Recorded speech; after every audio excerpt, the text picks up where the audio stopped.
Good morning. This is Bill from Europa, Naples, and today I have this very attractive 5th generation Mustang. In fact, this is the second one I've had in just a few days.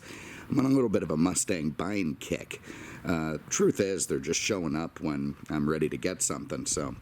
And I couldn't turn this thing down. It has low miles. It has a manual transmission. It's a premium, so it's got leather. Fantastic color combination. You see those big torque thrust wheels and the very clean discs you can see behind them. It's just a great looking car. And, you know, as I was saying a couple days ago, Americans have had a real love affair with Mustangs for a long time. And with good reason. They are built for a specific purpose, and they do that purpose well. And that purpose is illustrating how bad some people can drive. You see these cars and coffee videos where the guy pulls out of the crowd, he hammers it to the delight of everybody, smoke pouring out the back wheels, and then he either takes out a car in the opposing lane or takes out a crowd of people on the other side. So it is a car that is absolutely designed to let nitwits run free. And no, I'm kidding. That's not really what it's about. It is an American muscle car, a pony car, if you will. In fact, the Mustang invented the whole pony car genre. And what that is a V8 powered, front-engined, rear-drive, something to go out there. Look at that. I got my tag on the back. Good God. Just when you think you're ready. Let's get rid of that. Anyway, we can use that to start inside the trunk. Okay, so in the trunk, you can see we have a pretty good amount of room. You don't get great access to it because you've got these big taillights guarding the way.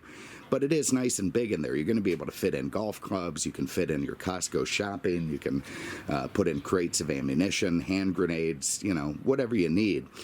Very, very clean back there. Original floor mats. Again, this is a very unmolested, low-mileage car, so it's all basically as it came. Now, Mustangs weren't incredibly expensive, so you're not going to find the, tremendous fit and finish that you're going to see in a, BMW that costs twice as much. There's no padding here in the bottom. The carpet is this sort of same vinyl-y, strange stuff they've been using since the 60s. But it's fine. It serves its purpose, and it acts exactly the way that it's supposed to. It's supposed to do this. It's supposed to be, kind of a intermediate level, properly built car without super expensive accoutrements that you get in, you hammer the throttle and go sideways. So it does that to perfection.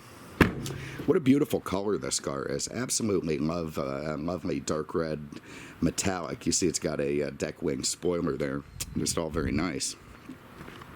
Have a look under the hood. All right, so you can see the hood scoop this thing has. I'm sure it's non-functional. Of course, GM and Ford are famous for that kind of stuff. But, it does look attractive and gives it sort of a muscular feeling. Also harkens back to, oh, God, everything's hard. Harkens back to earlier Mustangs. Now, there is a 4.6-liter V8 putting out about 300 horsepower. It wouldn't win the horsepower wars, but it's very adequate for what this car needs it to do, and that's light up the back tires.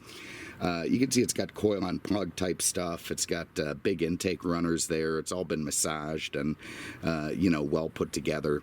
It's also a great engine. You see these things in the town cars putting in 300, 400, 500,000 miles without a problem. And that's a good thing. These things are very well built for that. Anyway, on this low mileage car, again, everything nice and mint under the hood, ready for the car show, all looking proper and ready to go.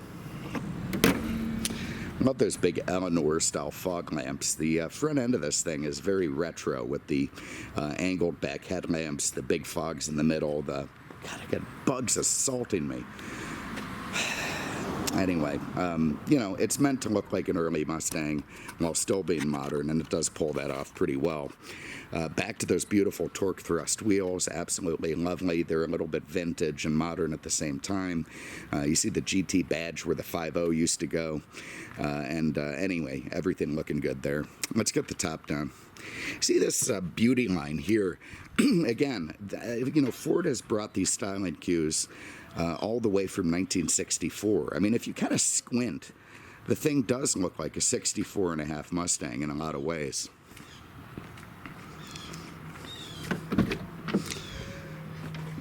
Let me get the top down, then we'll go over some more.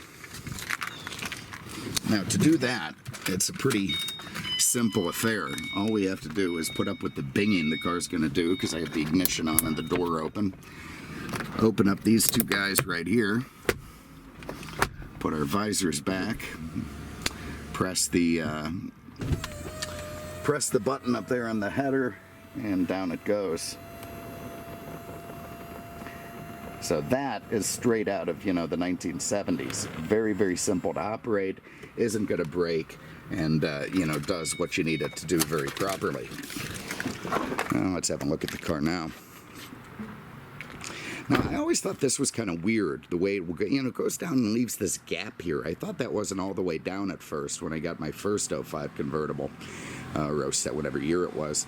It seems like an odd place to sort of catch the wind, and maybe there's a cover you can get for them, I don't know. Either way, it is proper, and that's the way it's supposed to look, and maybe the wind just blows over the top of a car in such a way as to not create a parachute effect. That said, look at this thing with the top down. Now that is pony car motoring at its absolute finest.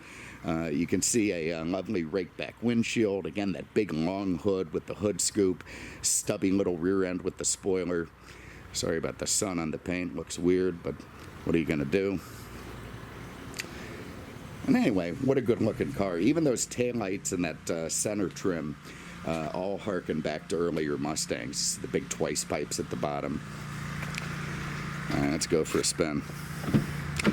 Now inside, being the premium, you've got all this leather, you got a power driver's seat, looks nice. You've got very well put together door panels that frankly, well, okay, I'm making that up. They're crappily put together door panels. In fact, on most of these cars, this little insert right here is all falling down and peeling out, so even if you take care of it with low miles, that's probably going to happen. So I'm thinking this guy either went to the greatest trim shop, a guy I'd like to use, to have that fixed, or he bought new panels, because they look terrific. You can see you got power windows, you got one switch in the back to operate the rear two. They don't need to go independently. That big shaker sound system gives you this giant speaker in the door. Very nice, simple 3-spoke steering wheel, split on the bottom, cruise control in it. Also the round horn pad there with the Mustang logo. Yeah, again, retro, nice, and everything lovely. Okay, back seat. Yeah, we talked about the back seat in that 2012 the other day, and how hard it would be for the modern generation to do things we used to do back there, but I'm sure they're figuring it out. This one's no different. It's the same. You could see you'd probably have to have some sort of leg surgery to have the guy in the front all the way back and still sit back there. But, if you're going to the high school football game or bringing some Canadians to a restaurant to get some ribs, then, you'll be able to do that, and I guess that's enough. Let's hop in. I'm going to have all my keys out and ready so I don't make a fool of myself trying to swoop around everywhere. I'm also going to switch hands, see what that does. Alright, so key in, clutch on, and that big V8 fires to life. Put my seatbelt on now. Bear with me, everything's hard to do one-handed. Alright, let's get a little AC going. It's really muggy and miserable this morning.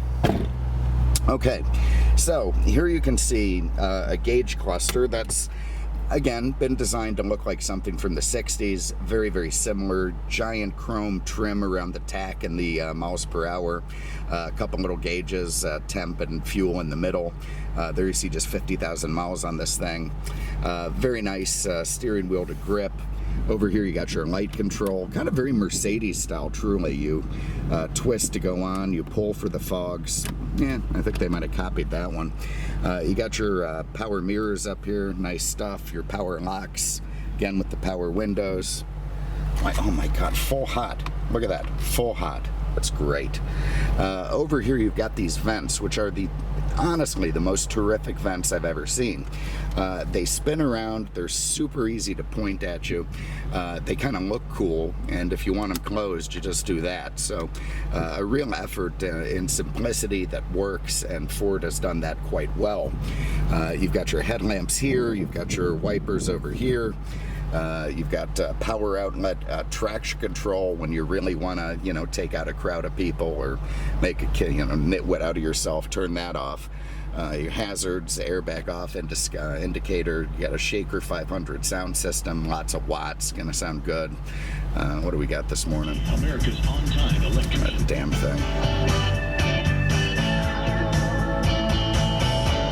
Remember that from Fast Times at Ridgemont High. That was a great old movie. Anyway, very simple climate control, AC, rear defrost, and recirc. And here is a beautifully shifting 5-speed manual gearbox. To me, it really adds a layer of fun to this car that it needs. Frankly, they become a little bit boring without the manual. I get it. You don't want to be a daily traffic fighter with a, 5-speed gearbox. If you don't live on the Blue Ridge Parkway, it takes some of the joy out of it.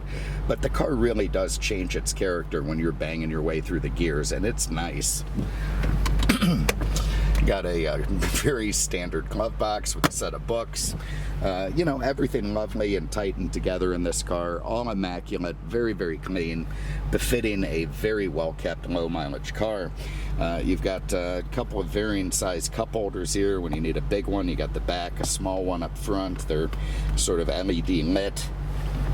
And here you got 12-volt outlet and auxiliary input. What the hell is this thing here? That's shoe illumination. So if you need to illuminate your shoes, that's how you do it with this guy right here. That's gonna change the way your shoes are illuminated. So okay, I'm gonna have to look up that one. That's a little bit strange. Let's go for a spin. All right, now I'm going to hold this thing left-handed now, the camera. I've decided it's impossible to hold it the way it's intended from the right and, still shift a manual car. So left-handed it is. Let's see what happens.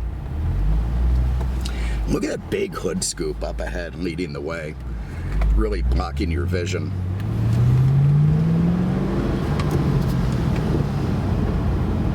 Man, I tell you, there's just something so fun about a front-engine V8 rear-drive pony car with a solid rear axle and a manual transmission. You just feel like, you're really going to go out there and cause some mayhem.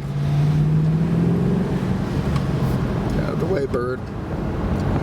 And here's another thing. When you want to just drive smooth and easy, commute to work, it's fine. It's lovely. The clutch feel isn't too heavy, the brakes are nice, the steering's light. It makes a great commuter car. And then when you want some oomph, you got it. So absolutely nice way to get around is this Ford Mustang GT Convertible Premium. Let's do that again. Oh, giraffes. I don't want to terrify this poor woman on the bike, so I'll let her get by.